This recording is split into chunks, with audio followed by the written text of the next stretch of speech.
तो देखिए three phase induction machine, तो टॉपिक वाइज चलेंगे हम लोग। तो पहला टॉपिक है स्लीप और स्लिप से रिलेटेड।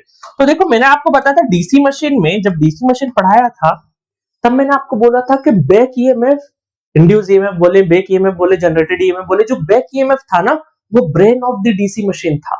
तो कुछ भी समझ में नहीं आ रहा है तो क्या कर दो, उसमें कुछ भी समझ में नहीं आ रहा है तो बैक ईएमएफ निकाल दो। सिमिलरली यहां पर इंडक्शन मशीन में अगर कुछ भी समझ में नहीं आ रहा तो स्लिप निकाल दोगे। असल में स्लिप क्या है ना कि आपका जो स्टेटर का रोटेटिंग मैग्नेटिक फील्ड है ना, और रोटर का जो स्पीड है उन दोनों का क्या रिलेटिव स्पीड है एक तरीके का, इस तरीके से मान सकते हो। बाकी डिटेल वर्जन में सब कुछ पढ़ा है। तो स्लिप आप अगर निकाल दोगे तो स्लिप निकाल दिया तो बहुत सारी प्रॉब्लम आपकी सॉल्व हो जाएगी। ठीक है, तो स्लिप क्या होता है, S equal to NS minus NR divided by NS into 100%। Percentage में भी लगा सकते हो, नॉर्मल भी निकाल सकते हो। ठीक है, इसका ही शॉर्ट फॉर्मेशन अगर मैं देखूं तो NR equal to NS 1 minus S और NS इक्वल टू कितना होता है 120 F बाई P। ये तो बहुत सिंपल रिलेशन है, सभी को याद होंगे। बट इसके ऊपर 2022 में क्वेश्चन पूछे हैं, इलेक्ट्रिकल में भी आया है, इंस्ट्रूमेंटेशन में भी आया है। ठीक है, अभी बताऊंगा। दूसरा है, जब आप ये वाली रिलेशंस भी आपने देखा होंगे कि rotor frequency equal to slip into stator frequency. हमने हमारे नोटेशन में स्टेटर फ्रीक्वेंसी को F1 भी माना, इस वजह से दो फॉर्मूले लिख दिए मैंने। इंड्यूस ईएमएफ रोटर साइड का वो कितना है, S इंटू E2। E2 क्या है, E2 आपका स्टैंड स्टिल कंडीशन पे इंड्यूस ईएमएफ है। ठीक है, और रिएक्टेंस जो रोटर रिएक्टेंस है वो भी कितना है, S times of slip times of X2। X2 क्या है, स्टैंड स्टिल कंडीशन पे जो रिएक्टेंस है वो है। फिर torque is proportional to B into I, induce EMF proportional to यहाँ पे B है ना, मैग्नेटिक फ्लक्स डेंसिटी। ठीक है, तो ये पूरा का पूरा हम लोगों ने, ये रिलेशन है पहला जहां पे हमारे क्वेश्चंस पूछे गए हैं। ठीक है, अब आप बोल रहे हो सर ये करा के आप क्या करना चाह रहे हैं, तो मैं तो डायरेक्टली क्वेश्चन भी करा देता, बट ठीक है शॉर्ट में जहां से जिस भी सेगमेंट से क्वेश्चन पूछे हैं वो सेगमेंट्स का मैं थोड़ा सा ब्रीफ इंट्रोडक्शन दे देता हूं ताकि मुझे भी अच्छा फील हो थोड़ा। बट बहुत ज्यादा नहीं बता सकता क्योंकि रिसेंट ट्रेंड का पर्पस, सीरीज का पर्पस वो नहीं है ना। आप चाहो तो रेन बूस्टर से पढ़ सकते हो। चलो फटाफट देखते हैं। देखो 2022 का क्वेश्चन है इंस्ट्रूमेंटेशन ब्रांच का। A 440 volt 8 kilowatt 4 pole 50 hertz star connected induction motor has a full load slip of 0. Slip कितना आया है आपका, स्लिप है फुल लोड स्लिप जो है 0.04।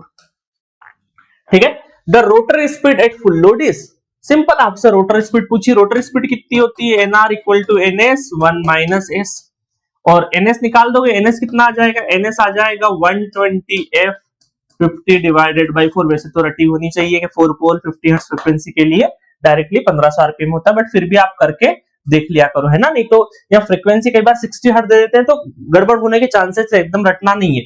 2 दूनी 4, 2 छंग 12। ठीक है, ये फिर कितना हुआ 30 हो गया, तो 5 3 15, तो 1500 आरपीएम है ना। बाकी तो वैसे 50 हर्ट्ज से और 4 पोल है तो 1500 है, बट कई बार क्या होता है सिर्फ 4 पोल 1500, 6 पोल 1000 ऐसे रट जाते हैं स्टूडेंट, और यहाँ फ्रीक्वेंसी में चेंजेस हो जाता है। ठीक है, तो चलो NR कितना हो जाएगा, NR हो जाएगा 1500 और 1 माइनस 0.04 स्लिप। ठीक है, तो ये देख लेंगे तो कितना आ जाएगा 1 माइनस 0.04, ठीक है, इंटू 1500, तो ये हो गया 440 आरपीएम इज द आंसर, है ना। शौक है थोड़ा सा, है ना। बट आप ये सोच रहे होंगे सर इंस्ट्रूमेंटेशन ब्रांच है उनको तो छोटा क्वेश्चन आ सकता है, बट आप इलेक्ट्रिकल को देखो, है ना। क्वेश्चन नंबर 19 गेट 2022 का इलेक्ट्रिकल का question. The frequencies of the stator rotor currents flowing in a 3 phase 8 pole induction motor are 40 hertz and 1 hertz. ठीक है, यहाँ पे करंट का फ्रीक्वेंसी, इसका मतलब उसी का फ्रीक्वेंसी की बात हो रही है। तो यहाँ पे रोटर का फ्रीक्वेंसी कितना है 1 हर्ट्ज। आपको पता है रोटर का फ्रीक्वेंसी 1 से 2 हर्ट्ज होता है, और स्टेटर का फ्रीक्वेंसी कितना है 40 हर्ट्ज स्टेटर का frequency. The motor speed in RPM, RPM में मोटर स्पीड पूछा है, तो मोटर स्पीड के लिए अभी हम लोगों ने देखा NR इक्वल टू क्या है NS 1 माइनस S। स्लिप की जरूरत पड़ेगी, तो स्लिप S, यहाँ पे एक रिलेशन हमें पता है कि FR इक्वल टू कितना होता है S इंटू FS। ठीक है, ये हो गया 1, स्लिप कितना हो जाएगा 1 डिवाइडेड बाय FS कितना 40, 1 डिवाइडेड बाय 40, और NR, और ये कितना पोल है, यहाँ पे नंबर ऑफ पोल 8 पोल की मशीन है ना, 8 पोल की है, तो यहाँ पे कितना हो जाएगा 120 F 50, है ना। स्टेटर का याद रखना, स्टेटर का कितना है 40 not 50, divided by number of pole 8, है ना। 120 F बाई P लगा दिया है मैंने, 1 माइनस 1 बाय 40। ठीक है, इसको सॉल्व करेंगे तो आ जाएगा 585 आरपीएम। ठीक है, 585 आरपीएम। ठीक है, मजा आया क्वेश्चन में? तो देखा आपने, आप सोच रहे होंगे, बहुत सारे नए स्टूडेंट जो 22 में अपियर नहीं हुए होंगे, वो सोच रहे होंगे सर इतना सिंपल क्वेश्चन आता है? तो मेरा आंसर है बिल्कुल आता है, बट प्रेशर सिचुएशन में बहुत सारे स्टूडेंट इस छोटे क्वेश्चन को भी नहीं कर पाते। तो दोस्त, पढ़ के पूरा जाने का है, कॉन्फिडेंस रहेगा तो ही क्वेश्चन रीड करोगे, हिम्मत होगी सॉल्व करने की।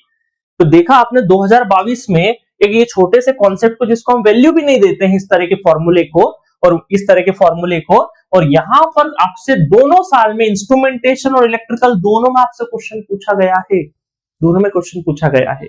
तो कोई भी चीज को लाइटली लेके नहीं जाना है। एग्जामिनेशन में जब जाओ तो हर एक चीज को वैल्यू दो, क्योंकि कई बार हम सब्जेक्ट्स में क्या करते हैं ना, टफ चीजों को या टफ क्वेश्चन को बहुत ज्यादा वैल्यू देते हैं और इजी क्वेश्चन और मीडियम क्वेश्चंस को वैल्यू नहीं देते हैं। हाँ ठीक है, तो बन जाएगा। बट एग्जामिनेशन में क्या होता है कि वो इजी और मीडियम क्वेश्चन बनाने वाले का ही रैंक आता है टॉप 10 में। टफेस्ट क्वेश्चन जो होता है ना, उसका तो रीड करने का टाइम भी नहीं मिलेगा आपको। तो इसीलिए इजी और मीडियम क्वेश्चन भी आपने अटेम्प्ट करके आ गए अच्छे से, तो बहुत अच्छा रैंक आ जाएगा आपका। टफ में से एक आध क्वेश्चन करेक्ट कर गए तो अंडर 20 से अंडर 10 या अंडर 1 या अंडर 5 में आ सकते हो, बहुत कंपटीशन है वहां पे। ठीक है, बट आप अगर ये समझ लो कि आपने इजी और मीडियम लेवल को क्रैक कर दिया तो आप अंडर 100 अंडर 200 तो आराम से आ जाओगे। ठीक है, चलिए नेक्स्ट क्वेश्चन देखते हैं। एक क्वेश्चन और मिलता जुलता है, गेट 2020 का इलेक्ट्रिकल क्वेश्चन है। 3 phase 50 hertz 4 pole induction motor runs at a no load with a slip of 1%। ठीक है, तो नो लोड स्लीप कितना है यहाँ पे? जब नो लोड है, स्लीप एट नो लोड है ना, ये कितना है? 1%, मतलब 0.01। with the full load the sleep increases to 5%। Full load पे कितना हो गया स्लीप? 5%, 0.05 हो गया। The percentage speed regulation of the motor. तो देखो स्पीड रेगुलेशन पूछा है, speed regulation SR, speed regulation. तो नॉर्मली आप लोग स्पीड रेगुलेशन के ऊपर बहुत ज्यादा तवज्जो नहीं देते हैं। ट्रांसफार्मर में आप लोग वोल्टेज रेगुलेशन में बहुत ज्यादा तवज्जो देते हैं, और वहां पे हमने जो वोल्टेज रेगुलेशन पढ़ा है वो क्या पढ़ा है? नो लोड माइनस, है ना, क्या पढ़ते हैं हम लोग? नो लोड जब पढ़ाया था मैंने, no load minus full load divided by rated, है ना, रेटेड लोड। ठीक है, तो हमने अगर वोल्टेज रेगुलेशन की बात करूं मैं ट्रांसफार्मर में, तो वहां पे क्या देखा? No load minus full load divided by rated. पहले रेटेड पढ़ाया मैंने, है ना, मेरे लेक्चर्स देखोगे तो रेटेड पढ़ाया। फिर मैंने बताया कि अलग अलग ट्रांसफार्मर के लिए अलग अलग होता है, डिस्ट्रीब्यूशन के लिए अलग होता है, पावर के लिए अलग होता है। और नीचे कई बार आपने वहां पे फुल लोड भी यूज किया है और नो लोड भी यूज किया है, बट 90% टाइम आप ट्रांसफार्मर में नीचे नो लोड यूज करते हो। तो वही गलती इस क्वेश्चन में बहुत सारे स्टूडेंट से हो गई थी। तो स्पीड में हमें यहाँ पे रेटेड का मतलब है कि रेटेड क्या है हमारा? फुल लोड रेटेड होगा ना। तो स्पीड रेगुलेशन का जो फॉर्मूला बनेगा वो क्या बनेगा आपका कि स्पीड एनआर, है ना, जो एनआर की स्पीड है नो लोड पे, नो लोड माइनस एनआर की स्पीड है जो फुल लोड पे, डिवाइडेड बाय एनआर की स्पीड फुल लोड। रेटेड क्या होता है स्पीड के केस में? फुल लोड ही होता है। ठीक है, बट आप ट्रांसफार्मर पढ़ते हो तो ट्रांसफार्मर में आपने वोल्टेज रेगुलेशन का फॉर्मूला देखो। ट्रांसफार्मर में वोल्टेज रेगुलेशन कैसा होता है? Voltage regulation equal to VNL minus V full load divided by VNL।